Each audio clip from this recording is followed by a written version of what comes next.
You are now listening to the New Old Heads podcast. Our official 1-hour episode is released every Saturday at noon Eastern, but we share the exclusive uncut 2-hour episode to our Patreon members early every Wednesday. The show is brought to you by Coleman Dental, Indie CD and Vinyl, and Bringing Down the Band, and most importantly, you. Support the show directly by becoming a member at patreon.com/newoldheads, where we embrace the new, respect the old, and remain ahead. You are now tuned in to the New Old Heads podcast. I am Major 7. The brothers are in the building, starting off with my man representing Jackie Robinson. I see you. Jay Moore, how are you, sir? You know what? Well, doing my thing. You know, peace, freedom, and money to everybody. Let's get it. Come on, my man Lone is in the pilot seat.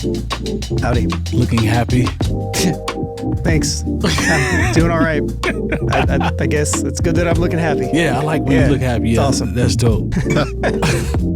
To my left, as always, my man DJ Jay Diff. What's happening, man? Salutations. You good, man? I'm great, man. Happy to be here. Like when you smile as well. Do you like that I like when you smile? I mean, I could care less. All right, Shawnee's chill. Yeah, I know, smiling. Right? Yeah, if you've been with us long Smiling enough, good. yeah, you know that's Like authentic. that, yeah. Come on. We got a guest. I'm not going to say special guest. Just family at this point. My man, the funky educator. When I say educator, I'm talking about an actual educator, producer. I mean, I didn't see this dude DJ. He's just a man of many trades. And I also will say, because I like to give people flowers that are a part of the Indianapolis culture as it relates to hip hop. You, sir, are one of the most important people of the last however many years y'all want to call it. But I appreciate you, bro, and we're glad that you're here. My man, Mr. Kineitk, how are you, sir? Man, I'm back at it like a craftmatic. Come on. You know. Come on, man. Frisco to Maine. Come on, man. Big apple to the pineapple. You know all of that in between. Not new to this, but you do this. I do this. You know what I'm saying? It's good to see Shout you, to Kenny bro. Red. Right on me. Yeah. This brother's one of the most talented people I know, man. So we appreciate you sitting in with us for a little bit. Yeah, man. Drop Thanks us for some having game. me, man. Y'all some real G's, man. Y'all are some of the most consistent people I know. Yeah. In the city for sure. On a number of levels. There's a lot of talent down here in all different kinds of ways. So yeah, it's a blessing to be around y'all and know y'all. I tell people all the time, man, it's cool that some of my favorite people that do stuff are my friends. Sure. Those are the homies. Absolutely. So, Absolutely. yeah. You can't say that all the time, so that's different. Yeah. I mean, how many people have done a show for the homies? You know what I mean? Oh man, yeah. That's fair. That's fair. That's fair. It was literally for the homies too at the end of the day. It ain't bright in here, but it's light in here. Yeah, there you go.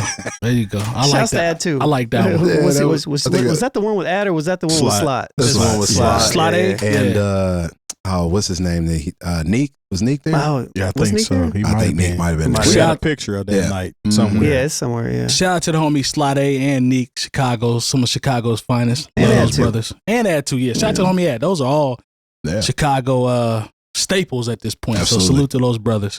Shout out to the champ in the building as well, Beat Battle champion, ladies man. You know, he's a brilliant young man. My man Gobo's in the building. Thanks for helping us out, sir. All right, so let's go ahead and so Little John was on I'm sorry, I said Little John. Little John. I don't want to be You know, disrespectful. they started calling him Little John Yeah. after he was on the Chappelle show. Thank you. Like I he was don't hanging out with I don't want to disrespect Robin this Hood grown and his man. merry man. He goes, "Look, here comes Little John." I don't want to disrespect this grown man because he was a part of our, we was outside. But Lil Jon was on the Breakfast Club and a comment came up about who started crunk. And I thought he answered it very clearly in terms of paying homage to 3 6 Mafia because that's pretty much who came up in the conversation in terms of a comparison. But you got, we all were outside and Lil Jon was basically saying Atlanta had this. Memphis usually had what they call buck back then. We know what that is. Yeah. But I think they had a civil conversation online as well when they talked about, who started what, and they basically gave each other props. But for the actual conversation, we were outside, so we know when certain things landed, right? And if you want to give, I guess, the crown to somebody, I actually agree with Little John. I think they're two different things. Little John. Did I say Little again? You can't help yourself. I'm sorry, man. Well, it's proper.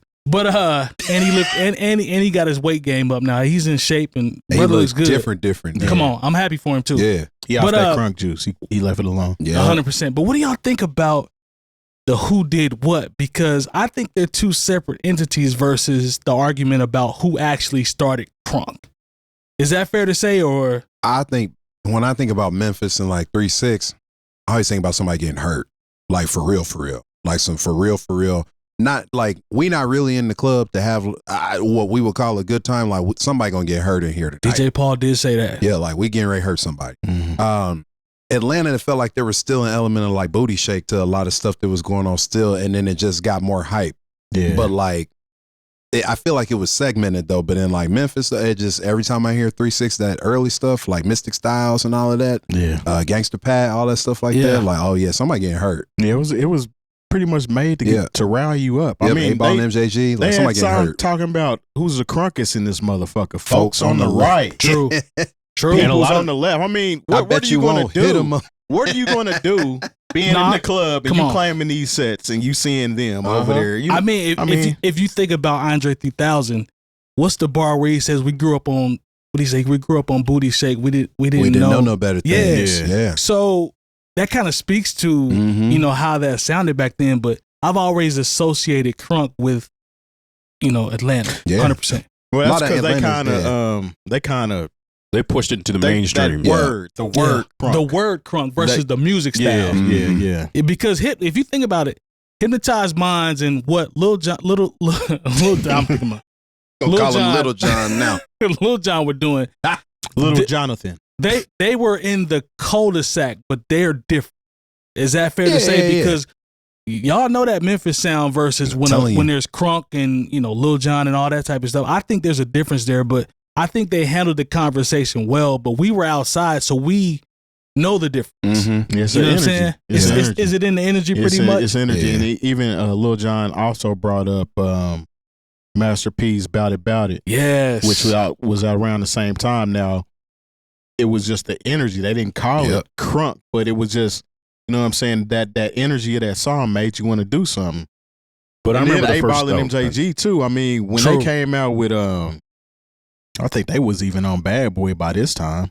Yeah. Oh, I was going to say back to Coming Out Hard. It was Coming Out Hard. But they made specific fight songs on that. Yeah, he talking about shit. that you don't want drama. He talking that. And then before that, stop playing games. Yeah. Might get your job, bro. Might get your wig split. Yeah. But they from Memphis. Yeah. The other thing about Atlanta too, though, it's got a lot of that Miami bass sound in it anyway. So that kind of like changes the overall tone of it. Yeah. While we're here, though, I just want to say that 3-6 has some of the most ingenious sampling. Absolutely. And they don't get enough credit for it. I'm not going to go down that road because I'll talk about it for like an hour. But you know, a lot of the stuff that they've done you're right, it's at one point, this may be 2 or 3 years ago, I was like, there's like 5 songs right now that you can tell there is the lineage of 3-6 Mafia's production.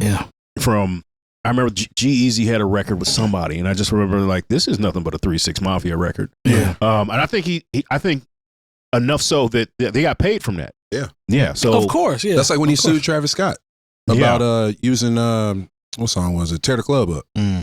He sure did. Yeah, on Astro World. Jay, where are you on the crunk conversation versus, you know? I can see it because, you know, it's a weird crossroads, and I think it was a lot of that here as well. But St. Louis played a lot of those Memphis records. Oh yeah. You know, if you know, in mix show, and so it made it to the parties. Yeah. So by the time 3-6 really got popping, like even if I didn't know who they were, I knew the sound. Like, you know, a lot of mix show records came out of Memphis, more so than Atlanta. You know, I think crunk, when I think more of the commercial end of it. And that's not me dissing it, but like Lil Jon found a way for that to get into like commercials and actually outside of just mix show, you know, he had that particular sound in heavy rotation. You know, so I think he and a lot of the other producers from Atlanta, but you know, Lil Jon was just, I mean, he put out an album called Crunk Juice. He was at the forefront of this. And had a drink. Yeah. Exactly. That he clearly does not drink anymore. Yeah, man. But I just think a lot of times it's not about who does it first, but who can carry it over the threshold, if you will, and not compromise. Yeah. I like the fact that it was still unique to those specific areas. Like, you didn't hear a 3-6 Mafia song that sounded like a Lil Jon song and vice versa. They was true to the styles, same energy, and it was still, you know what I'm saying, it was the same genre essentially, but it still was, you know what I'm saying, true to their area where they were from. I think that's one of the things that's beautiful about it is regional music still existed. Yeah. These are two prime examples of regional music. Now, as we've come up and watched, everything it's a melting pot. Everything's pretty much because everybody goes to the same producers. Exactly. Back then there was such thing as a distinct sound. Yeah. And I think that's why especially these two movements, you cannot tell the story of hip hop without these two movements. Right. I don't care what you say. Even if you liked it, if you weren't outside or whatever, these two movements were huge in the story as it relates to the story of hip hop. I can even go as far as to say that 3 6 Mafia sound is embedded in the culture, like period. Now, and I ain't taking nothing away from Lil Jon and his era, but that was a specific sound that was that. The production from 3 6 Mafia is something that's instilled in the game, and I think will continue to stay in the game forever. That's like when I heard Like That. The first thing I thought of was Who the Crunkest. I mean, it's the same thing. Yeah. And it's interesting to the connection of the thread. There are people that you will have to tell them, oh, that's a 3 6 record. They'll be like, who? Like that's how they've made it. They're far enough in now where you got to reference back to them. I miss kind of regional in the sense that 3 6 they rapped on DJ Paul and Juicy JB. It wasn't even occurring to them. We're not calling nobody. This is because this is what we want to do. This is how we want it to sound. It's all like that. It's beats by the pound. It's Manny Fresh. Ooh. We are all locked in on what we do. And we're just gonna keep coming back to the team because we're unique, and that's gonna help us stand out. Yeah. And I think that's pretty much all but gone now. Is that fair to say? Yeah. No, it's fair. I mean, they sprinkle it around a little bit, but I mean, as a whole, you don't really have whole teams or record labels coming out with this is who we messing with and this is all we riding with. It's more so of an artist finding an artist whose beats or a producer whose beats they can afford, or just so happen to get on with this producer, or then eventually they work with one producer like Nas. Nas pretty much spearheaded the work with a whole bunch of different producers, and then he came out with what he did with what's his name? Hit Boy. Mm-hmm. And he did 6 albums with him? Yep. 5 or 6, yeah. So I mean, it almost feels like it's changed from like being producer centric to being more lingo MC specific in a way. Like, because you can still tell MCs that are from particular areas, but the production is just so all over the place to me. Like I can tell a Bay Area rapper when I listen to one. No matter the production. Just because of what they talk about and stuff. Like the slang will it's give the it away. slang and how everything kind of works. Same people from Nap even. Like it's just.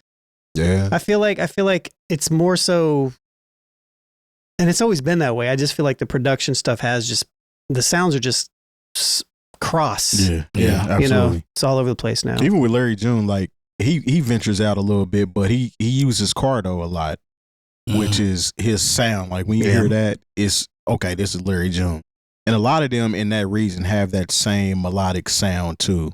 So I mean, I feel like that it's not centric to just one artist. I feel like the producers in that area might produce the same way, and then they pick and choose who they want to work with like that. Because I mean, even him using Alchemist is from the West Coast, so I mean, it kind of fits. But Alchemist can also sound like he's from. Yeah, grew up around the corner from Prodigy and Havoc. Yeah, you know what I mean? Like, that's true.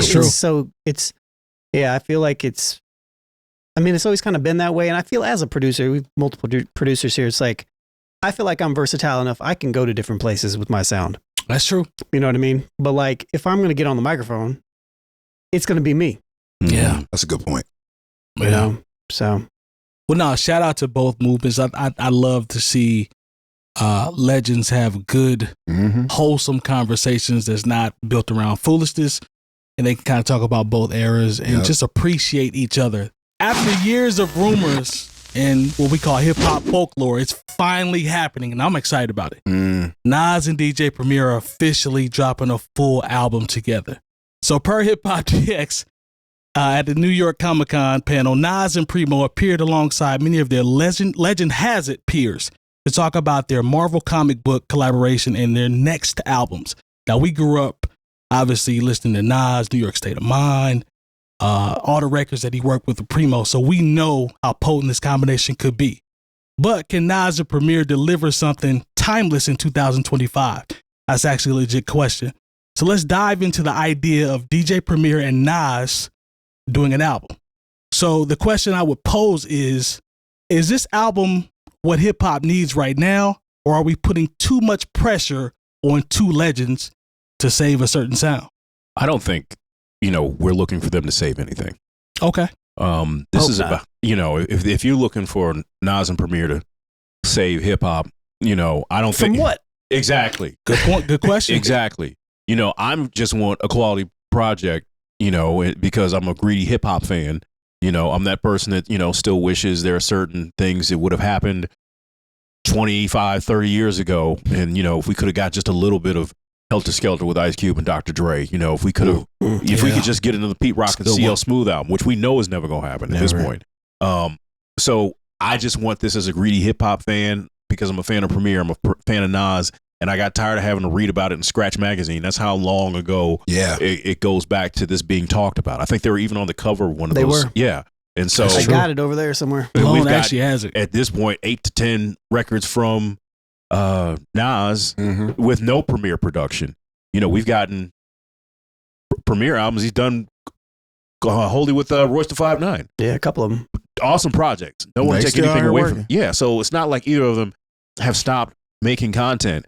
I'm excited for them to make it together. I think it would be incredible to hear a 9, 10 song project from these two individuals. So I'm just looking forward to it as a fan. I'm not holding any other expectation of it other than that.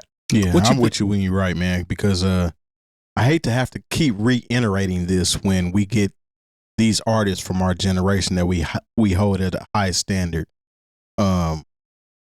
That should cease, man. I mean, it's good that they're just putting out some music. I don't feel like I'm holding anybody to some. It has to sound like this. I hope it's like that. It's just cool that they're doing something together. We've heard how Nas is coming. Nas is not missed, and he's one of those artists from our generation that can still do this at a high level. Premier, same way. He's not missing either. He's still doing this at a high level. Them getting together and doing this album is just something that they've been, supposedly have done already, but I mean, they're about to do it now. I'm just happy that they're doing it. And that kind of case is closed at this point as far as it needing to be more than that. I hate having to hold people to a standard, especially somebody of that magnitude. You know what I'm saying? These are two classic legends in the game. So, I mean, whatever they give you is what you're going to get. If you like it, you like it. If you don't, you don't. Yeah. Jump in, Kineitk. Man, it kind of reminds me of the Common and Pete Rock album, which I didn't expect it to do anything to like rescue anything. I don't think hip hop needs to be rescued. I think hip hop is what it is, and I'm okay with how it is right now. There's always something for everybody. I just hope it is dope. That's all I care about. I just hope it don't suck. I have a hard time thinking that it would. What I think it'll really come down to is what do Premier's beats sound like. Good point. We know what to expect from Nas. I don't know. Maybe I'm like, does he have any floppy disks from like 94? Right. You know what I'm saying? Just like, what is that going to sound like? I got a feeling it'll sound very good, but I don't think it needs to show up, or we're like 2025 will be okay, or whenever it's supposed to come out, we'll be fine. Yeah. If it ain't the greatest thing we've ever heard, but it's just cool now that, I like the blues, and I like, it's cool to see rappers age into what the blues has always done. Blues people play until they die. For real. BB King played until he died. Yeah. And so I'm glad to see that hip hop is like, no, we can do the same thing. So the fact that these brothers are willing to do something is fine with me, because they have nothing else to prove. So they're just having fun with it now. That's real. What you think, Lone? Yeah, I mean, I kind of echo the sentiments in general. I think it's cool. I don't think they're going to save anything. I also kind of look at it in the same sense of how Pete Rock and Common did their thing, which was a pretty good project. I liked it. Mm-hmm. The one thing that I do think that Pete Rock has done really done really well of is modernizing his sound kind of, but keeping himself. So I think that's what he does. So I'm very curious what Premier does as well, because I'm a big Premier fan, but Premier has he's had the same formula for a very long time. Yes. So True. It's, I've heard some Premier stuff where it's not necessarily my favorite of late, but this is Premier Nas, and I'm curious. I don't think it's gonna like shock me or anything, but I think it definitely has a very major chance of being super solid, and I think that's cool. I think that's all it needs to be. Like it's like you guys said, like they're two legends. They're at this point. It's just what it is. They're making music now, so that's cool. Yeah, I kind of feel like too, when we have the conversation about saving hip hop, we have to realize that hip hop is not just made for us. It's not only made for our ears. So we might hold it to a high degree based off of that, or based off of the past. But there's a whole new genre of hip hop fans that have came up and have no idea what this would even sound like. Generation. So hip hop isn't an idea that was formulated for one period of time. So you have to realize that it's always going to evolve. And regardless of if you like what's coming out, like you said, there's plenty of stuff out here for us to check out and listen to and still be a fan of. There's nothing that's going to come out that's going to save hip hop to the point of it's going to go back to sounding how you want it to sound. I think I look past basically we've all alluded to it, but I look past the save anything. I don't care about that. To see two legendary, iconic a producer and a rapper get together and just make some dope shit, I'm cool with that. Yeah. And I think this is one of those, I always talk about Currency, who has one of the biggest cult followings to me in just terms of him being able to pop up anywhere and have a great show. This is an age-specific cult following type release to me. And I'm in that category, so I'm going to be excited to hear what it is, and that's okay. I don't care about how it charts. I don't care about social media. I don't care about none of that. Yeah. I just want to hear some dope stuff that I've thought about over the past X amount of years. Lone talked about Scratch, and I just want to see if they can do it. That's basically it. Yeah, we're not the majority anymore. Yeah, it's like going to Little Brother, like the show. We're still listening to Little Brother. It is for who it's for. Yeah. If people get folded into it, that's great. But I'm not.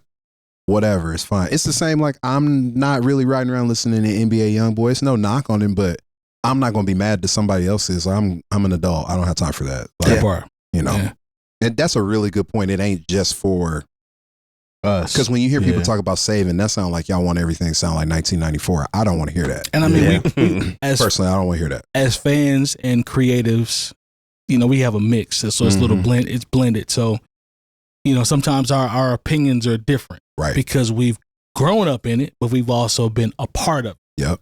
To whatever extent you want to label it. So sometimes our videos can be, not videos, our views can be skewed. Because this is hip hop. Like, this is what we grew up on. But to Terry's point, is like, it's not just ours. No. It's like. No, it would die if it was just ours. Yeah. So there's millions of people that have their own interpretation of what it is. Yeah. And the older you get, the more you accept, like, it's not for me. Yeah, and as somebody who teaches kids that make beats, and just the hip hop that they're making now, not like the stuff that's popular. I'm talking about the Gen Zs, the younger kids. Yeah, they're on some other stuff, man. Yeah, and they're supposed to be. It's it's different. Yeah, it's different. It's whatever it is. It's like so it's not for me. And somebody asked me today, "What do you think about this?" I was like, I'm happy you like it. Yeah. Yeah. I always feel I might not understand it, but hey, you made it. Hey, wear it. Yeah. Like that. We happy for you. I'm sure that, like, was it Larry Smith that did all the production for Houdini? Houdini and Run DMC. Yeah. I'm sure among others. By the time Bomb Squad came out, or even Eric Sermon, I'm sure there were some conversations about what is this? Because it was so different. Yeah. But it's always going to be like that, though. Yeah. That's why it goes back to that. Yeah. Save it from what? Yeah. Like, I mean, we can't have this thing where people who are riding around and getting it in 1994, like, we can't have them be the arbiters of the culture. You have to have a bunch of concerts where there's seats and everybody got to leave want to go home by 9:30. Come on, man. Like, we feet can't, hurt. Because unfortunately that's what's happened to some of our music. Like when you talk about the blues, the blues never, now mind you, there's just other things that factored into that, but the blues never got younger. So when the artists who were really at the top of their game, like we talked about, B.B. King played until he couldn't anymore. That part. But there was nobody there to come behind him and have this new iteration of the blues. Now, there are some people who still carry on the tradition. Do we know them? Not really. It ain't the same, no. Hold on. Yeah, they kind of coming back into the fold. There's a young man named Kingfish. Kingfish. I'm glad everybody finally there. Kingfish is Bobby it? Blue Blend. Y'all just now catching up to Kingfish, man.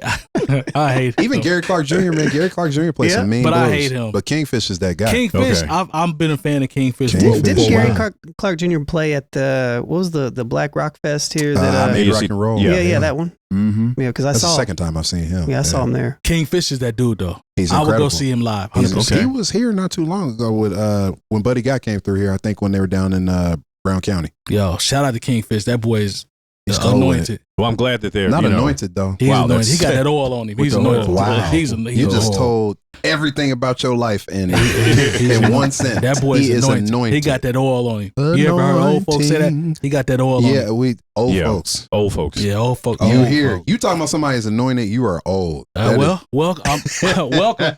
Hey, man. He's got that oil on him. Yeah, you got that Martin I Luther didn't King say- fan too. That's all you need. Straight up. Listening to With the Maja funeral Jackson. home on the other side. I hate my. Almost, who in the hell Some is James Jay Cleveland Yeah. and Walter Hawkins. I hate Lone because he's got that oil on him. Like that's not how I said that, bro. Yeah. You said he was anointed. You didn't need to say anointed. nothing No, else. you really, no, Granny you really didn't did. say Got that. Now that I'm old. anointing.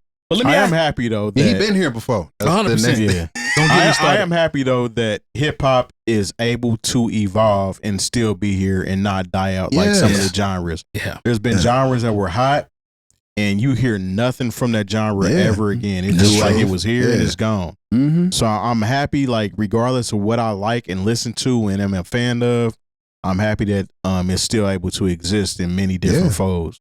It really is cool that people still care enough to say, I want to make that. Like, Yeah. I want to do that. Yeah, you know, for sure. because we all in here can relate to the first time we're like, whatever it was that introduced us to wanting to be in the culture. Yeah. It's cool that there's still people that get that same feeling. Because Yeah. I remember that. Yeah, me It's too. like, I don't know how they did that, but I want to do that. I would actually like to talk to some younger cats and ask them like what propelled you to gravitate towards hip hop? Yeah. Like what was the one song, the one moment, you know what I'm saying? Because our moments are a lot different than their moments. Our moments are so much different than each other's, just in this room. Yeah. It's Rap City for me with Chris Thomas the Mayor. Come on, the OG. Old school Rap City. Yeah, that's high. Yeah. Yeah. Oh, man. You got to do the dance. You was Yeah. outside. You I was definitely there. outside. Even with Prince B, I was there. Come on now. How do you all feel about Mass Appeal and Nas and the things that they're doing in terms of shining light on these legendary acts? I saw the panel. I actually watched some of those videos. Mhm. To me, I think this is dope because we have to take the save part away and just focus on maintaining, but There you also go. showing love and Mhm. appreciation Mm-hmm. instead of being so competitive about why this generation was better than the Right. last. I think Mass Appeal is doing a great job of just shining light on legendary artists. Yep. So what do you guys think about their wave? Because that it basically it coincides with this. This is a part of the roster. What do you Right. guys think about that? They remind me of, you got Possum Records, which does a lot of this with blues. And then even you could say Numero, Jazz Dispensary. You know, there's a lot of labels and other genres that have realized these people still have viable, like there are people that still like that music. Yeah. It's really been interesting. I remember when Mass Appeal was just doing Not Against the Clock. What was it? Where you had the Rhythm blindfold Roulette. and you had the rhythm roulette. Yeah. And like that was, in my opinion, that was probably a very good inroad for them because you were watching it enough and it was a certain kind of style. It's like, oh, people really like this. But it's cool that people continue to take an investment in it. Massive Appeal is almost like a Blue Note in some ways, where like we're going to welcome people who, I wouldn't say thrown away, I wouldn't say thrown away. but you know, as time passes, everything that's old becomes irrelevant at some point to someone. We don't all maintain the same audience. And so it's cool Right. that they recognize, like, as these artists have aged, the people that bought their music 20 years ago, if it's good enough, they'll buy it right now. And we have more spending power too. So there's that. Well, True. you should. But, you know, so I think it's cool because it's like some resurrection. Because who really thought we were going to get the Nas and Premier album? I had forgotten. I'm I like, didn't. we ain't getting that. I didn't. I'm like, Like I that's, said, it goes that's back- like Ghostface and Doom. I know we not going to get that either. Yeah. I Yeah. think it's cool that that Nas is in a position Mm-hmm. to be able to hold his peers down You know what I'm saying? Nas is, his career other than rap is very lucrative and very promising, and he's just in a good position right now to be able to continue to let his peers and artists that he rock with thrive. And I just see it as just a kudos to that, because I mean, there's artists that came out at the same time, his peers, that aren't in a financial situation to be able to, you know, continue to carry the torch for them. So I feel like this is a torch moment for Nas being involved with it. Although he's coming out with an album himself, he's looking out for everybody else too. So I kind of just want to give him props for that. Jump in, Jay. I think one of the things that I'm most excited that Mass Appeal has done is it's gotten rid of the excuse for a certain demographic, if you will.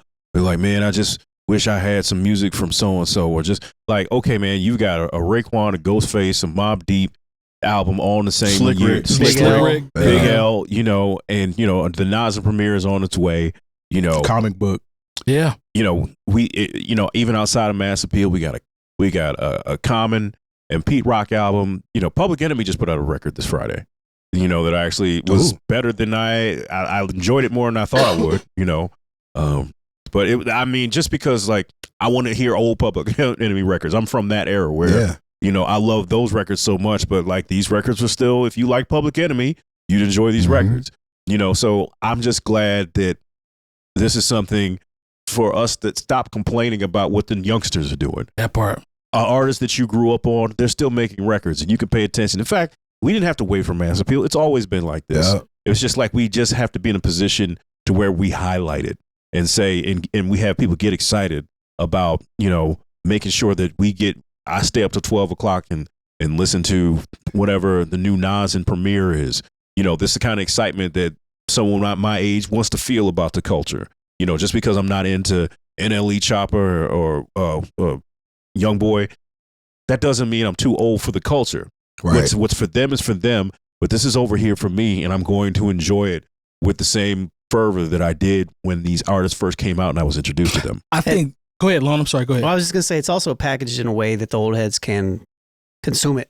You know, like it's kind of an old type of label type of situation in a way. It's like Mass Appeal. This legacy media is putting out these artists for these people, and it's kind of putting them on a particular type of platform to where these, again, legacy artists don't have to compete with the same type of algorithms that NBA Youngboy and, you know, NBA Youngboy and Ray Vaughn and he's doing, you know, well. all these other We've been on him the whole time. Yeah, but they're kind of competing in a different type of way, and I think that's part of it too. So I think the platform in itself is good because it's, you know, I'm a big believer in platforms like that. Obviously, it's bringing down the band, you know, like talk to him. But at the same time, like it's always been hard to achieve, you know, the level that I've wanted us to actually achieve with bringing down the band. Like the goal was to prop up Indiana artists and infiltrate us with the rest of the world, right? It's hard to do. And so we're seeing Mass Appeal kind of do that in a different type of way with these legacy artists in this type of way. So I think that's cool, and I hope they keep doing it. I hope next year they have another announcement that's, who knows, maybe Rock's coming back with a record with Sean Price or something, or something, you know, not, you know, rest in peace, but or whatever, you know, like whomever that is. So, I'm glad as a genre we finally caught up. Yeah. Because hip hop was really the only genre in some ways that just was unwilling to welcome people that really put it together. I mean, like I saw Bob James at the Jazz Kitchen 2 years ago, and he was here last year. Like Bob James has got on orthopedic shoes now, playing shows or whatever. And so it's nice that every other genre has figured out a way like, oh, we'll keep you included. You'll get the tour or whatever. Like you think about those big tours that go on in the summer, it's a lot of legacy acts. Like who really wants to go see Styx? But apparently a lot of people. Apparently people are going to see it, you know. So it's nice to know, like when they did the Wu-Tang and Nas tour, I was like, man, finally, like those brothers deserve that. But also like, this is cool. This means that this is something we're going to see. We're going to get to do this. And it's an example. I'm just glad that, you know, Mass Appeal is willing to make space for that. Kineitk, let me ask you this. Why do you think this is the last genre to catch up? Oh, my honest opinion? Yeah, tell me the truth. Like why is this it's also new. Yeah, it's new, but I mean, y'all you said being generous. But you said you named other people that have done this in other genres. So Why? Like, why now? Like, what has been? It might be controversial, but I feel like hating is such a big part of hip hop. Just being a hater, there's like so much space for it, so much conversation about being a hater and like ageism. Like, you too, you old. Like, Unc status is cool.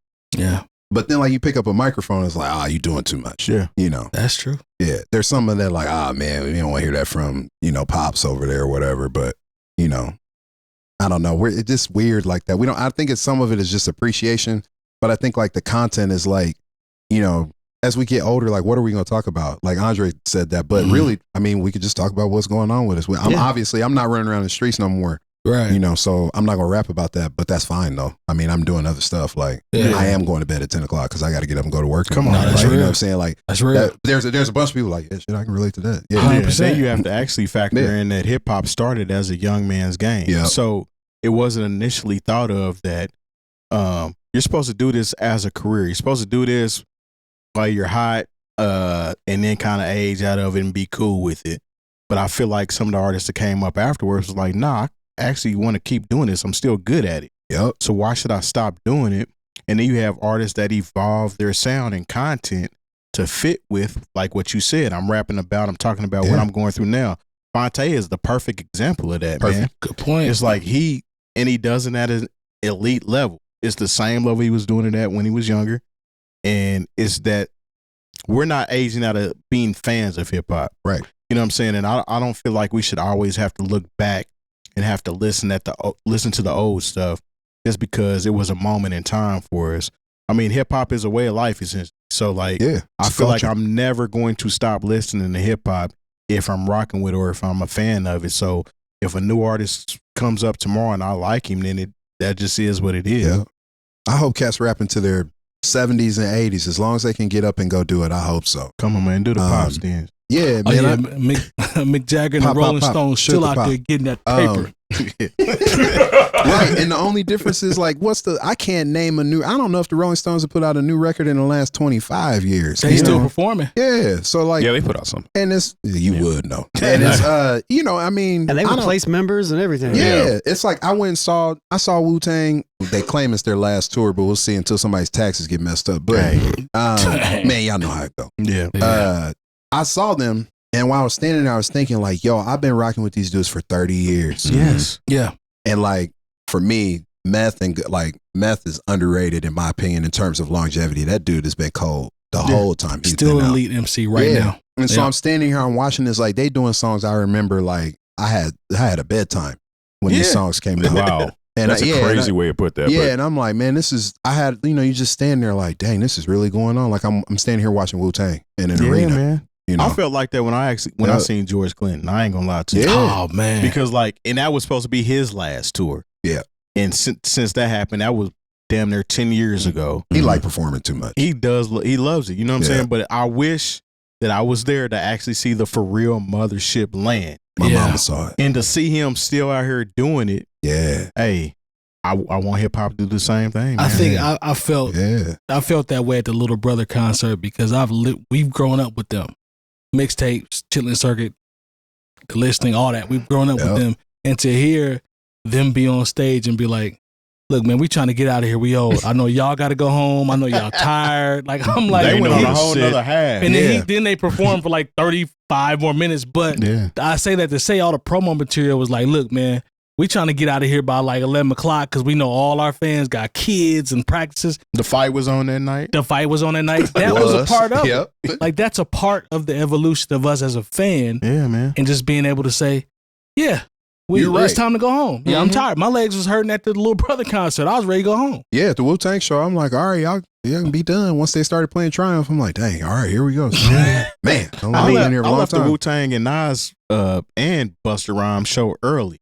No, really? I think I've heard enough. Hey, I was talking to my boy DJ Nate Jeezy about this. I need concerts with seating. Shout out like, to do Nate. They have a shout mezzanine out or something? I need somewhere I can just sit down and just look over the edge and enjoy. I mean, I don't know, because you guys were on the other side at the Little Brother. You guys, we had two different sections, which was crazy how many people we had. That part. But like, when they said, this is only halfway.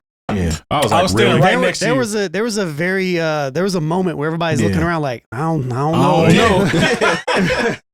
It's like I'd seen them before, so I knew. I'm like, they got a lot of material. I feel like I got enough, bruh. Which shout out to them because they play some records like they play Light It Up. Nah, I'm they like, did the wow. damn thing, man. Yeah, Hell, I went man. to see Souls of Mischief and didn't even stay to hear 93 until Infinity. You gotta stay I for had that. to go, man. I had to work the next morning. Oh wow! I want to say the show didn't start exactly on time. Which it Yeah. was that here? Yeah, it was here. And I was like, man, I'm not going to make It's it. a Hi-Fi thing. Yeah, at the Hi-Fi. either.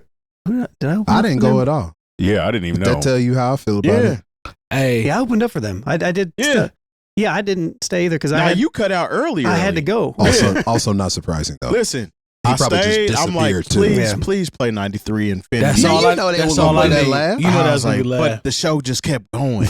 You know, the older we are, Yeah. it's different now. It's like, okay, how many hours of sleep am I going to get? How That many part. drinks have I had tonight? That part. How long do I need this to metabolize to get up out of my system? If I'm out to of have a town, good am I day? going home tonight? Yes, Or am man. what am I doing? But that's also speaks to the point of like, you guys made a really good point about aging in hip hop and the Little Brother show, Little Brother meeting all of our needs Mm-hmm. as they were setting the show up. Yeah. That's true. As they thought about that when they were doing it. And Mhm. you know, it was a great example of it. Yeah. They weren't trying to like close the club down. They No, were because like that show was done by, it was before 11. Yeah. Like in and 10:30, out. 10:45. In and out. And you know, I think that, you know, it is cool to kind of see this resurgence and kind of the pushback against the old, you know, like the ageism, if you will. Mhm. So I just think it's really dope to see older acts thrive and be able to, you know, continue to put out product. There's nothing wrong with Ghost, no matter how you like it. It's not about that. Yeah. They're putting out product, you know, Yeah. so be appreciated. Like, Yeah. we know it ain't gonna land like it did in 2000, but it doesn't matter. Thanks to our partners. Dr. Coleman of Coleman Dental is our go-to dentist. He's a longtime Indianapolis arts and music supporter located right in Broad Ripple. Our good friends at Indie CD and Vinyl operate one of the best record stores in North America. Shop new and used in their site or visit them in person. And the best way to support the New Old Heads is to visit our Patreon and become a member. All details on newoldheads.com. Ray Vaughn says relatable rap is making a comeback. Okay? Now keep in mind, this kid is 29. So Ray Vaughn's not exactly an old head, but he's old enough to see the shift, right? So he says fans are craving substance again. Now this hits home for me because we all have been outside and we know that the deeper records that we listen to tend to stick to us a little bit more than just the, you know, the singles or the average stuff that comes out. But what if the return of real rap isn't just about lyrics? What if it's about a connection between, you know, the artist and the creative? The need for something that feels true again. Like we've all had this conversation before, but I want you guys to see this video of him talking about it. And then I have a couple questions I want to pose. For men, it's like, oh, women taking over this sport, and I think that is though. Why? Cause I don't know, it might be the ass. I think me personally, people like the music that people are putting out, it lacks so much substance that people are hungry for like lyricists like me, Doechii, Chris Patrick, like Marco Plus, like stuff that real music. So when they hear music like that, they're like, oh, it's like refreshing again. And I feel like we're gonna go through another SoundCloud era like what it is later on in life, and it's gonna be like that again. It's just repeating itself. But now they want the real music, the real stuff that's gonna hold them, because we be going through some shit. So, you know, we need music. We need life. What type call it? Human music. Human music. That people can turn on, listen to in the car, on their way to work, when they're getting off of work, they can go to the gym, not just in the club. So keep in mind, this gentleman is 29 years old. Are you surprised to hear a rapper that's on the rise at this age to be speaking like this about substance as it relates to rap? no. You guys are not shocked? No, I mean, there's, I like how he broke it down. I mean, I think that's dope, but I mean, let's not act like Ray Vaughns have not existed in every single era. Yeah. that's fair. That's fair. And that, you know, just because what's super popular right now doesn't mean that there's subsects of hip hop that thrive in their own type of realm. Like, I think if your understanding of hip hop and rap music is what I like to call it, is what's popular, then sure, maybe you might be surprised a little bit, but nobody sitting here is going to be surprised at that. I don't think. I could be wrong. So you're saying maybe people that might be on the, I don't know, the surface level or something like that, they may be more surprised versus more mature. I mean, look, rap music is popular. Yeah. It's the most popular genre right now, right? And so we've had this conversation on the show many times. Not everything that exists within rap music is what we would call hip hop music. You know, are we going to call Forgiato Blow hip hop? Are we going to call what's that other MAGA rapper? Tom McDonald. We gonna call Tom McDonald hip hop? Yeah. Probably not. No, Absolutely not. He raps. You know He what I does mean? rap. Yeah. You know, we have a does lot rap. of we have a lot of popularized rap music that is just created in from my perspective, just for the sake of because it's popular, you know. And then I think they exist in different type of frames of. There's different existences for it, so you know that's just kind of how I look at it. I frame it to it as 29 really isn't that young. It's not that young when you consider being in the hip hop game, especially now. Yeah, we just had a conversation about rap was considered a young man's game. So back in the day, you might have came out when you were 19, 20 years Big old. Daddy He Kane would was have 19. He would have already been in the game for 10 years. So he's kind of an elder statesman when it comes to what hip hop was at one point in time. You think he's elder at You're around knocking 20? on being an elder, yes. Knocking on being an elder, right? He's in that realm. You know what I'm saying? So being 29 and still being true to the type of music that he related to and taking that energy and putting out the music. I don't think that's I don't think it's anything new, and I don't think that it's going to create this wave of people that are going to appreciate that sound.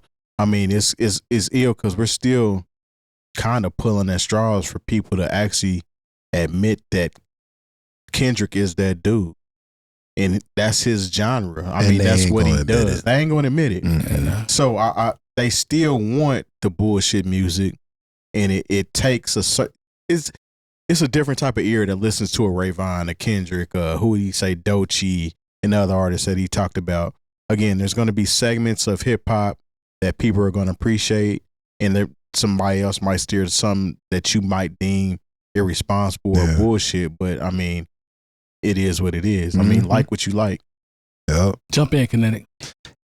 Well, I always remind myself it's a business. Yep. So what you say as an MC, whether you do it on purpose or not, there's a business aspect to it. It is a sales pitch. So to say that, man, how many times have we heard that? So that's not to say he's wrong, but I do keep that in my mind. So no, I'm not surprised by that.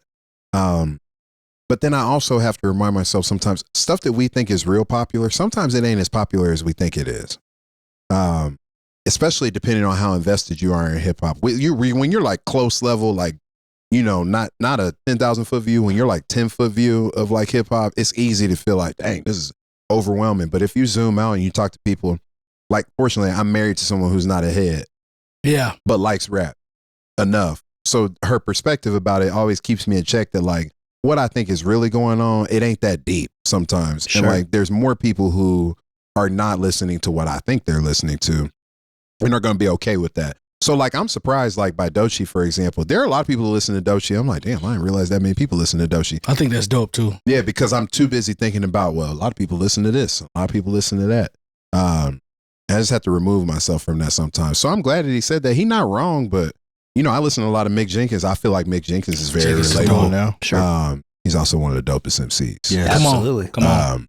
But yeah, like, I mean, it's, so to hear him say that, I'm like, yeah, you'll fit into a lane that I'm already, you know, semi-aware of. But you also can't ignore escapism. Like, man, sometimes some people are going through so much that they don't want to hear that. We talked about that a little last week. I don't want to hear that. My life is already enough. Like, yes, I'm cool with club because I don't want to hear all of that. So like, sometimes I get in my car and listen to Playboy Cardi. Why? Yeah.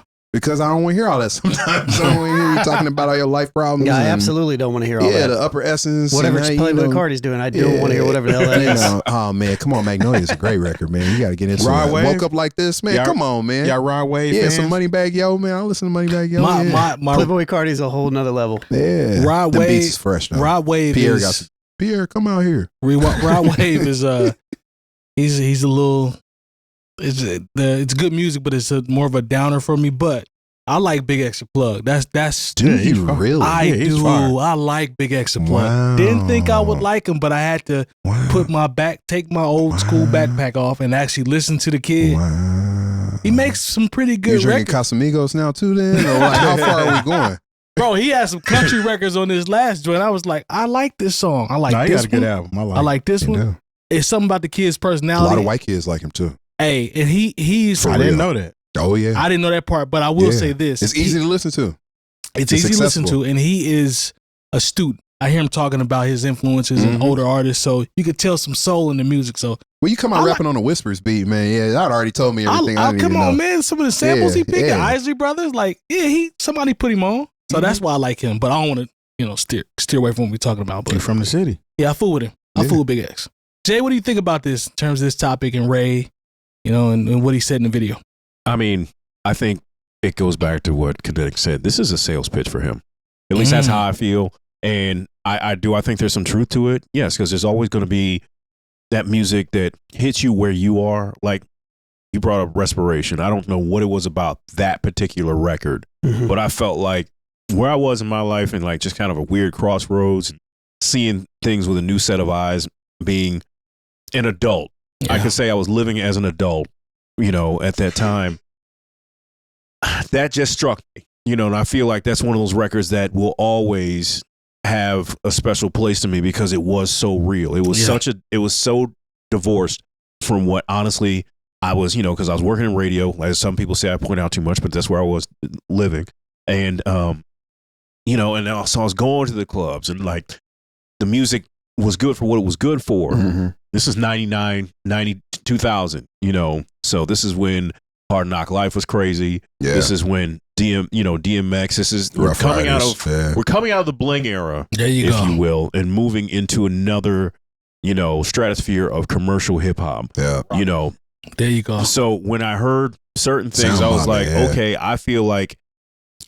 I mean, I hate to even make it seem like I remember when I first heard Tribe Called Quest and De La Soul, even though they were from an element, if you will, especially if you know the stories about De La Soul and Road, they were not to be played with.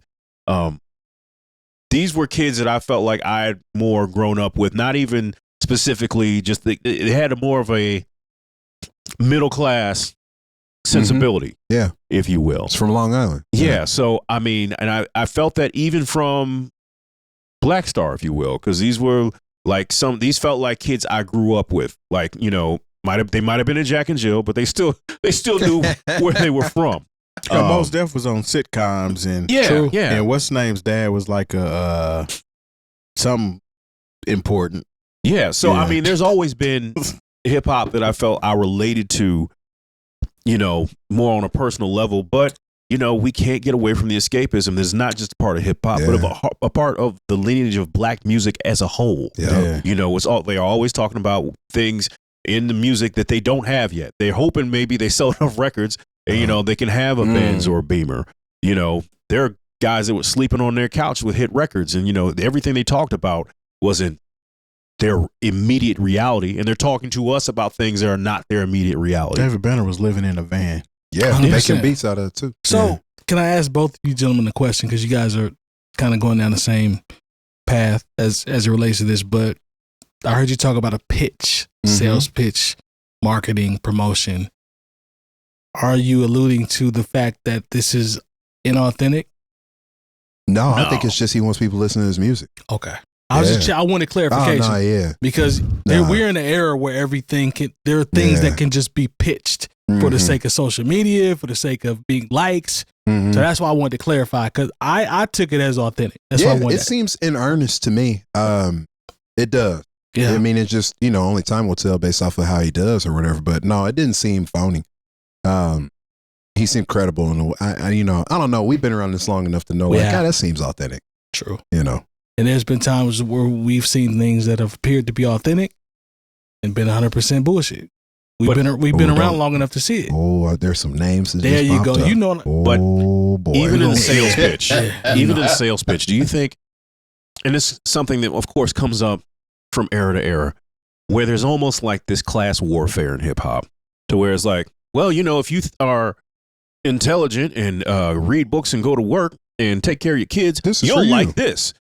Instead of, and they'll, he didn't say any names, but he could have. But we could all. Okay, it is what it is. Sexy Red. If it's some people try to put themselves in diametric opposition to whatever is popping in the club right now. I remember, like, you could ask somebody what they like in 97, and they'd be like, "Not Puff Daddy." I was like, that was not an answer. It's really not an answer. I want to go on record. I was not listening to Puff Daddy. I never liked Puff. But I just think that's what it is. There's sometimes it's like, oh, you bourgeois club rappers talking about champagne and strip clubs. Yeah, I'm about the culture and about the real people out there. You're trying to almost sell yourself to, it's class warfare. Let's just call it what it is. Yeah. Sure, it is. But at the same time, there are people that literally exist in those microcosms, if you will. Yeah. There are people that don't listen to any club music. There are people that do not stray from that particular type of thing. And I think what Ray is doing here specifically is saying, I exist over here. We still exist over here. There is a group of this type of thing that exists. So come find us if you want it.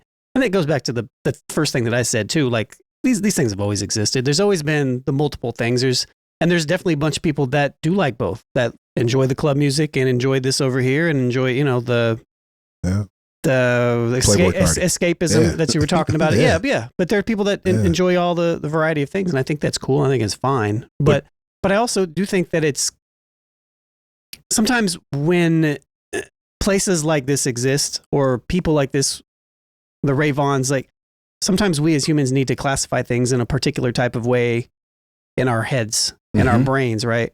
Just kind of how we're wired. Yes, absolutely. And I think that when we just talked about mass appeal and how they are kind of classifying, organizing this section of hip hop together, it's making it easier for people to find that, to go to it. Good point. And I feel like that other organizations can do the same thing for the different, we're not very platform specific anymore outside of like fake social media platforms, but like, I think there's a place for platforms that platform specific things, like the blog era and stuff like that, for people that want to consume the specific types of things. I think playlisting was kind of a interesting thing, but then I don't know. This goes down a whole nother conversation around gatekeeping and stuff like that, which I don't really want to get into right now. But I do think that I think that's kind of a necessary thing. I don't really think it's a bad thing. I think what was dope, or this is something that stood out to me from the actual clip, is the fact that he took the time to use his platform to shout out peers that were also a part of his lane.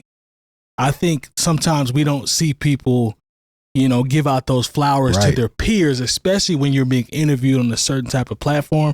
Revolt's big enough of a platform, along with Ray Vaughn being who he is, for people to pay attention. I mean, we paid attention. We looked at the clip. Yeah. So I think it's dope that he mentioned other artists, and probably 2 or 3 of them I didn't know who they were. I ain't never heard of these people. But that helps me go do my research now. And I just wanted to, ask you guys what you thought about that, because I think that's dope to have a up and coming artist shout out his peers that are in his sector, if you will. Yeah. On a platform. I thought that was dope. It's cool. Yeah. I see it on a regular basis, though. I wouldn't say that I don't see that. You see people giving people other artists love on a consistent basis? More than not. I would say more often nowadays. Okay. Yeah. Maybe I ain't tapped in. That's fair. Yeah, because he's pretty much trying to align himself with, if you listen to this artist, then you'll probably rock with me too. Yeah, good point. You know what I'm saying? That's a good point. I mean, Doechie's a label mate for him. So good point, Terry. That's a good point. Hey, and to your pitch situation, there is nothing wrong with pitching yourself. Absolutely not. Yep. You know what I'm saying?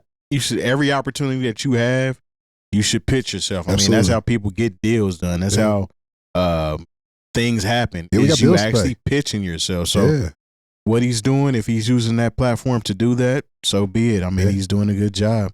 Yeah. I mean, we've heard Ray Vaughn. We were hip to him before the whole Joey Badass thing. That part. But him getting more people interested in him is exactly what he's supposed to be doing on that platform.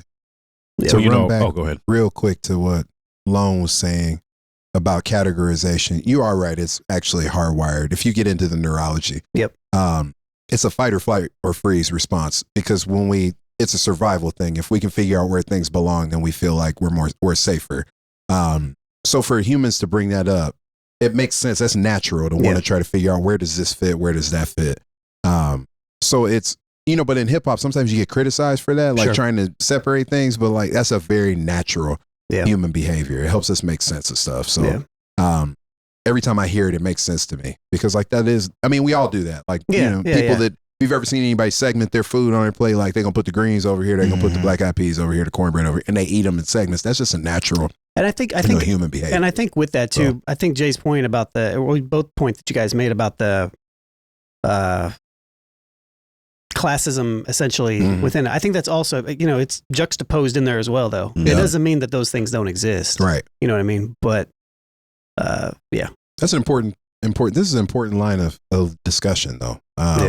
I'm glad to, this is why I like being here, man. I'm glad to be a part of that. Like I still teach my class, about hip hop on Monday nights, over at Butler, not really a pitch, but just reality. But I will say that, this space that is occupied here by new old heads is a open space. Cause a lot of podcasts revolve around more, trying to sell people something at the end of the day. It feels like it's more of like just a lot of sales, almost like a, 3 o'clock in the morning kind of infomercial. Yeah.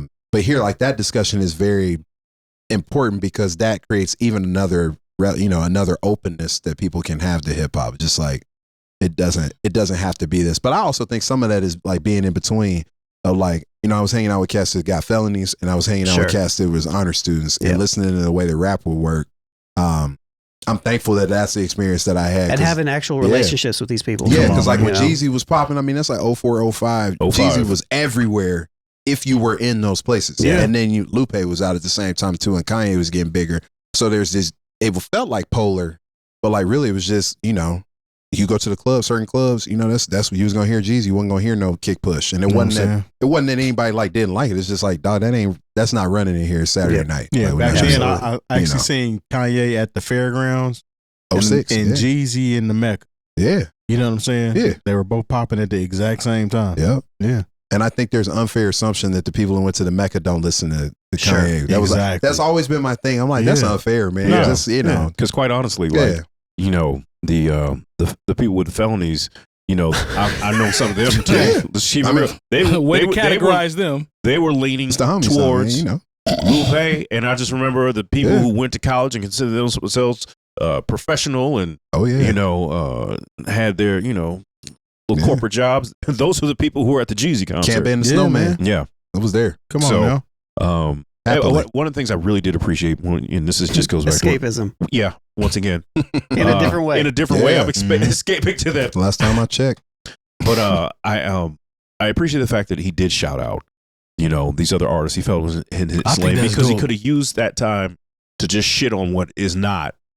For sure. Him, and like sometimes that's the unfortunate when we talk about the classism where we wind up speaking so much more about the things that we do not enjoy. And calling out names making people almost not just a sales pitch for you, but making you feel some type of way because you like that music and you should come over here if you are in a place where you should know better. And like, you don't want to ever get to the point where you're pointing your finger, even in a way, sometimes you are when you're pointing your finger at a potential audience member, be like, because like that's where some of the resentment comes from, especially from artists from the South.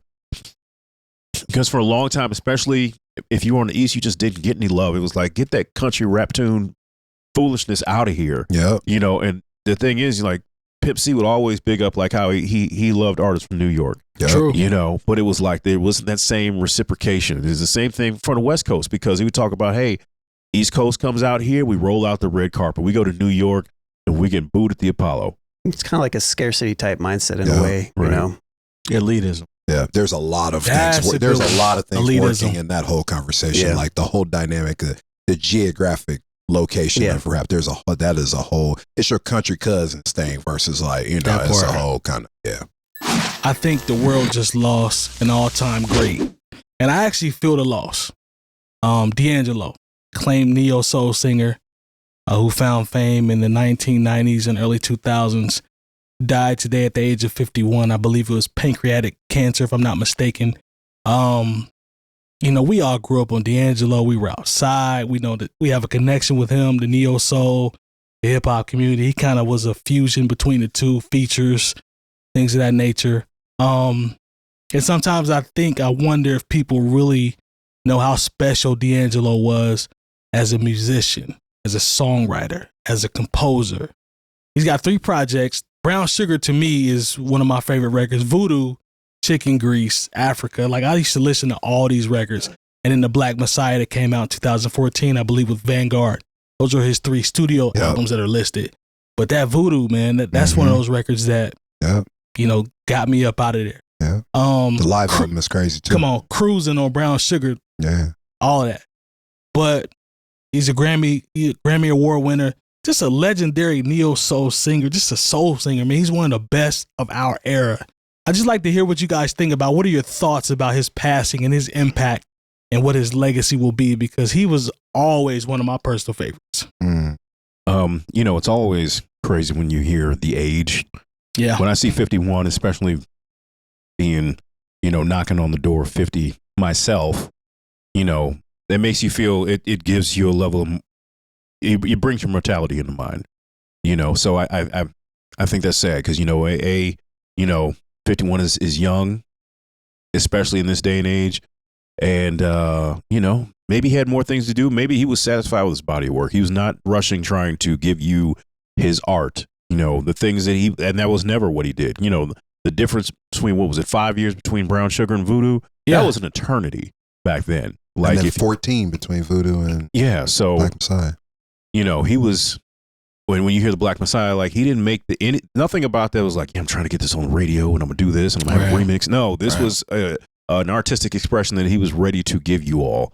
And if these 3 albums are all that he was ready to give to us, I'm perfectly fine with that. I think it's a true loss, whether some of you want to believe it or not. And I'm not going to call out anybody specifically. There are a lot of artists that got signed because, you know, somebody wanted their version of D'Angelo on the label, you know, when that whole neo soul thing. Maxwell. I won't say Maxwell. Oh, you could say that. He could say that. I love Maxwell's music. Me too. But you know what? When it was like, hey, let's get somebody in here, it's, you know, look like, you know, with the earthy shoes and the shiny shirt. That was Hidden Beach, period. Yeah, Jill Scott. Talk to him. Yeah. You know, and they make great music, but we can't. And a lot of those people wound up working together, which is very cool, you know. But I just think it's a loss for the music community. Like I said, I'm glad we got 3 albums. We did. I don't know. Go to the doctor, man. 51 is too young to be getting out of here. Yeah, it's personally, it's a hard pill for me to swallow to hear how he passed. Pancreatic cancer. That's how my mom passed. Oh, wow. So when I hear that, and I know what that does to you, from witnessing in, you know what I'm saying, in person, and it depends on that type of cancer. Depending on when you caught it, it will take you out quick. Like my mom was like 3 months, and it was a wrap. You know what I'm saying? But I have an aunt that had it, and she might have lived 2-3 years. Yeah. But it's terminal at the end of the day. And to hear somebody being 51 going through that, you know, it's one of them things. Like D'Angelo is, when I think of a soul artist from my era or our era, he's the image of the soul artist. Yep. And it's crazy that he passes away as the image of the soul artist during this time where AI is making all this soulless music. So it's like, where are we going from here? Because nobody's picked up the torch. When we talk about genres of music now, maybe I'm just not hip. But like, as far as soul music, that type of soul music that like crossed over. I mean, he made Brown Sugar. I didn't even pick up on the double entendres until my uncle hit me to what was really going on. My dad said the same thing. Like, you know what that's about, right? Yeah. It was like, hold on, let me re-listen to this. So I'm like, oh wow, that's crazy. The whole album. Well, that particular song, you know what I'm saying? Just the way he flipped it and it was so soulful. And then he's doing remakes of Smokey Robinson songs that sound better than the original. Ooh, it did. It's one of the best covers ever made of anybody's song. Yeah, for sure. But like and then to follow that album up with Voodoo. Oh man, which was musically was out of this world. Like I don't have nothing bad to say about D'Angelo. I love everything that he did. Again, to your point, Jay, him putting out records whenever he's ready, and you just gonna get this album. And I'm not begging to do none of this, but I do want to definitely shout out his son, who his mom was Angie Stone. He's lost both his parents in less than a year. Oh man! So imagine what he's going way. through. You know what I'm saying? So Man. yeah, it's rough, man. It's a kind of echo what was on the Clips album with the Stevie Wonder thing. When people lose their parents, it's a different feeling, man. It's like you exist differently out here. I'll just say that. So it's a unique club for sure. Shout out to him and God, please be with that young man. Losing both his parents like that. That's crazy. You got anything to add on that Kineitk? Well, first off, I didn't know that. Yeah. That put a little moment on me right there to hear you talk about it and be that transparent. There's a couple things I immediately thought about is that people need to become aware of increased risk behaviors that, obviously we don't have any control over cancer, but there are some things that we could probably do less of that would kind of give us, hopefully a better chance at having a longer life. But so that's what I thought of, in particular being a black man. Like, we're not really that good about publicly discussing our health, or even with the homies a lot of times. So hopefully this would be like a reminder that we should do that. But for me, it's just, there's no real replacement. Not even close. Man, D'Angelo's one of my favorites. Like, the real crazy part, on the way to work this morning, I was listening to Voodoo. Oh man. Yeah, because when I don't know what I want to hear, there are a couple of people who I'll just play whatever. He's one of them. Yeah. I'm like, I'll just play something by D'Angelo. That's fine. That'll work. And not because it's just flipping, but like, I know I'll be okay. Like, I'm gonna play this and it'll be fine. Yeah. And because I've heard that album 8 million times, like today I went to Send It On, I think is where Send I It started On that is album. crazy. Yeah, or something like that. Man. Yeah. And then now being married, there's a lot of romance tied up in that album, because now it's more relevant in some ways because of, like, having a real consistent, lifetime, relationship with people, but not people, with one person. Clean that up. Clean that on up. Yeah, bring it on back, brother. Bring it on back. This might be not only the last time y'all see me on this, it might be the last time you see me if you don't get that cleaned up. Yeah, clean but it no, up. from a musical standpoint, and we were only talking about solo work, but like he's on the remix from Cold World with Jizza. I don't know, man. Right. On the Slum Village Records, Raphael Sadiq. I'm sure he's on stuff we don't even really know. United. Yep. He wrote wrote that. That was actually one of his you first, will know. first things to get introduced to the industry. I remember seeing that on TV. That was a big man. You deal. will know. Yeah. That was what With, Jason's lyrics. Gerald Levert singing over everybody. Yeah. Oh, Don't do that. Don't do that. Like he Rest was. in peace, though. But don't do that. Don't But do it was that. very Gerald Levert for him to be doing that. But 100%. yeah, I mean, when you think about just like sheer impact, we're not going to get that again. And I guess it's just kind of one of those things where you just don't. But what I am most happy about is having lived through his whole career and seeing all the different things that happen. Black Messiah was important for me because it was like, D'Angelo deserves that. Yeah. He deserves to be able to show up. He doesn't have to worry about looking like he just stepped out of the gym. He doesn't have to worry about any of that stuff. He got to make the music he wanted to make. It sounded, I don't know if y'all remember, people criticized how it sounded when it first came out, because it was all analog. And like, there were some complaints about that. I remember Russ Elevato had to get involved and be like, this is what we made it to sound like. You just got to turn it up louder. I'm like, all right, I can do that. But just seeing that he got to have that, it was almost a redemption in some ways, because he could have gone out like a lot of musicians were like, man, you remember that dude? He just kind of flamed out. But I remember hearing that was coming out, and I feel like he deserved that closure. Yeah. So, and he never did what you would consider part two of what had already worked. Yeah. I mean, it's only, like I said, only a 3-album run, but, he could have easily said, okay, let's just do Brown Sugar 2 and put it out in 97. Yeah. True. Because he was there. He there's this wave where everybody, kind of stepped into this lane of this version of soul music, if you will. And he said nope, not till I'm ready. Because I remember it was for Voodoo, they put out 2 singles before How Does It Feel Untitled hit. Was it Left and Right? They put out, technically Devil's Pie. Yeah, because that was on the soundtrack. Belly. Yeah, and then Left and Right, which I remember there was this jock named Walt Baby Love. Yeah. He had a syndicated show. And, I had to run the countdown for this, and, I had to keep everything on time.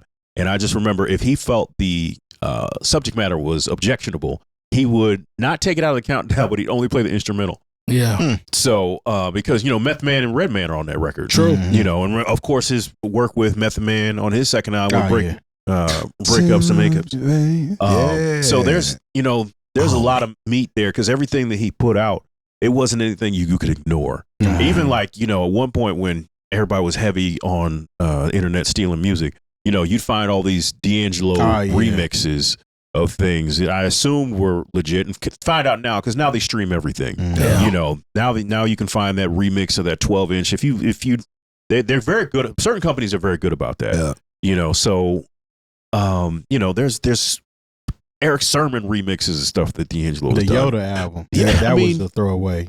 Yeah. So the fact that we got what we did from him, I think instead of thinking, oh, what could have been, you know, let's just appreciate what we have and appreciate the fact that, you know, this man gave us 3 very different albums and all of them were excellent in my eyes. You know, I feel like he's still got some stuff out there because I know him and Questlove were actually working on some stuff. Yeah. And I remember the conversation happening about they were stopping it. And I guarantee you it has something to do with this going on right now. That's why he didn't play the Roots Picnic is what there were some conversations about because he had been in the hospital already. It's funny you had mentioned Questlove. If anybody, I don't know, it's hard to find sometimes, but the show is just the 2 of them. I think it's at Brooklyn Bowl, and it's just literally just the 2 of them playing. It's still one of the craziest. Like it's just Rhodes and just a drummer, but he was nice on the keys too, man. And he could play guitar. He could play everything. Yeah, he could. You know, man, like I'm trying to think of artists. There won't be too many other people and haven't been before him that have three albums that you can say that about. That's 3 fair. in a row. Stevie's got some, but like 3 were like, or if they just made 3, and like this is it. Yeah, all of those albums are classics. They all sound different. Yeah. He did a verses by himself. That part. With his little cigarette lit right over there on the little, you know, on the ashtray. You know what's really crazy about D'Angelo, and you know, this is kind of what the industry does to everybody, you know, because here he is, he puts out this incredible piece of work that is voodoo. But, you know, of course, this is when he was crazy into his as fitness thing. And he's, you know, I mean, now he did do a video with basically him naked in it. So, you know, that's going to be what it is. But like, that was a viral moment for that time. Facts. He would do his concerts. Oh, yeah. And then instead of people, they're like, take your shirt off. Yeah. And it's kind of what the industry does to people. Yeah. You know, to where you have this definitive piece of work, but while he was in on those decisions, I'm pretty sure, you know, the image kind of overwhelmed, you know, what he wanted his artistic message to be for a little while, you know, and I think that messes with people in a way that I think we can, some of us write off just because like, I wish people screaming and hollering at me. It's like, no, you know, here is D'Angelo, a true artist. You know, he's a kid who likes to play the piano and, you know, and play video games in his spare time. And then all of a sudden women are throwing panties on their stage and screaming so loud that you can't play your music.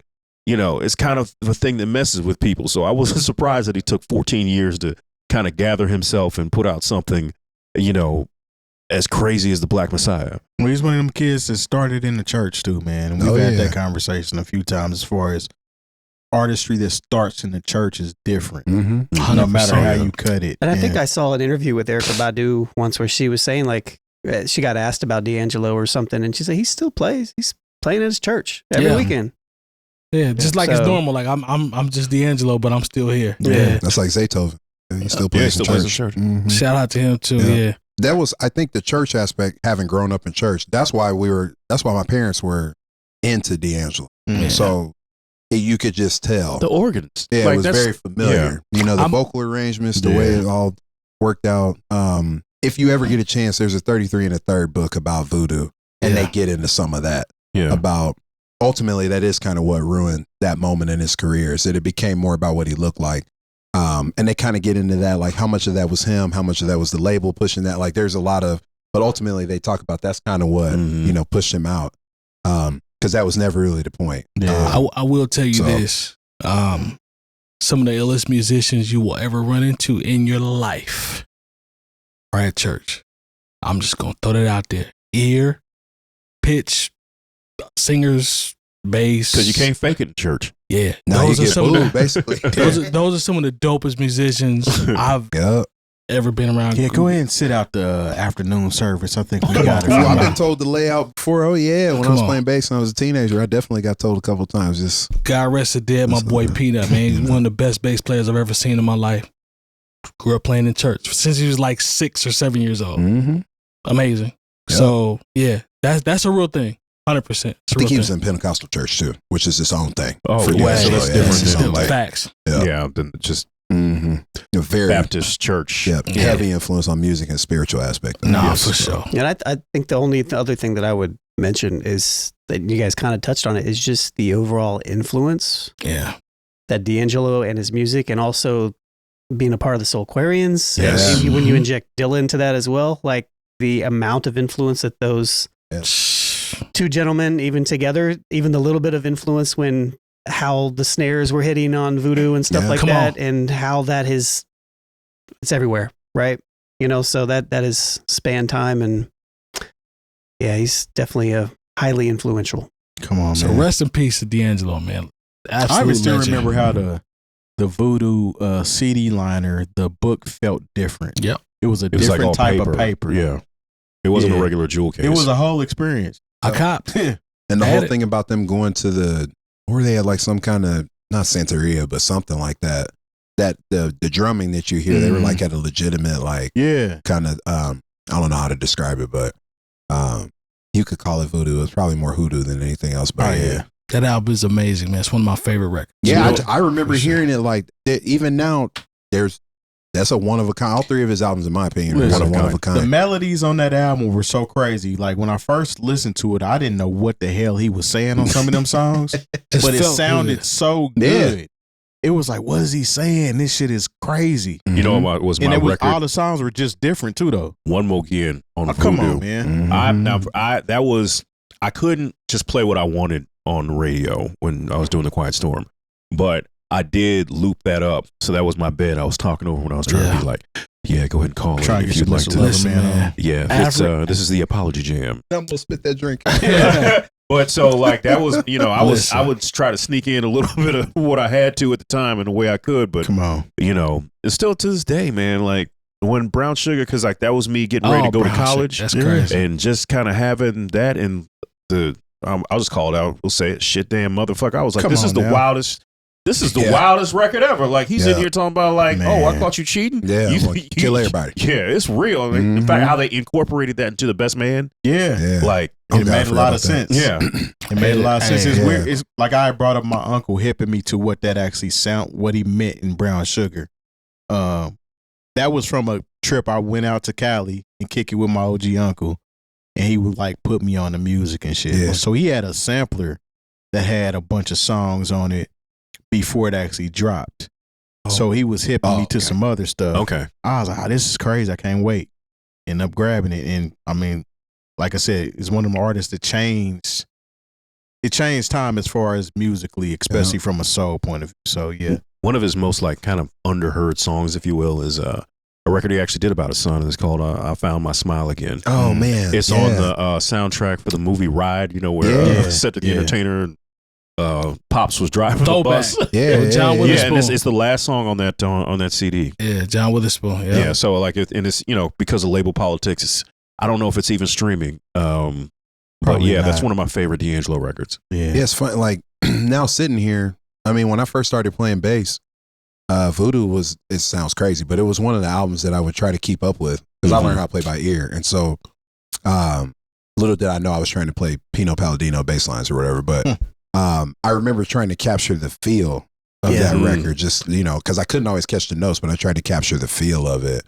Man, it's just, as I sit here, it's kind of crazy. Oh, like influence wise, like you were talking about, if you go online, there's people still trying to figure out how he got that Rhodes sound, because they won't tell you. And like, there's a lot of speculation about how he got it to sound almost like that auto wah sound, but like the phaser, and like we still don't really know. Some people say it's a patch, but like, how many times have we heard people try to play that Rhodes sound on record since that? Like, we have heard people try to figure out, pretty much everything that he did. I think the only thing he would, like that multi-tracking of like the vocals, that's very Stevie and like Marvin, but you know, a lot of that studio work, but I don't know, man.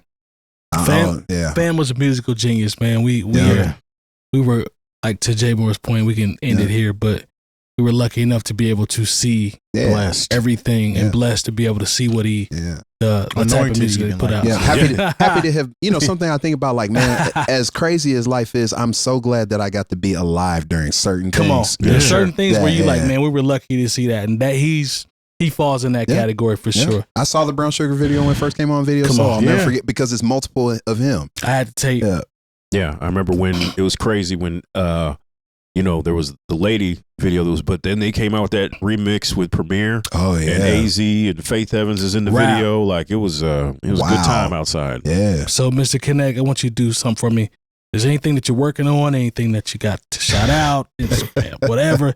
Please, my brother, tell the people before we get out of here. Well, I mean, I still have the Purple Crown show going. It's my radio show that's on WQRT, which is Saturday nights at 9 p.m. Eastern.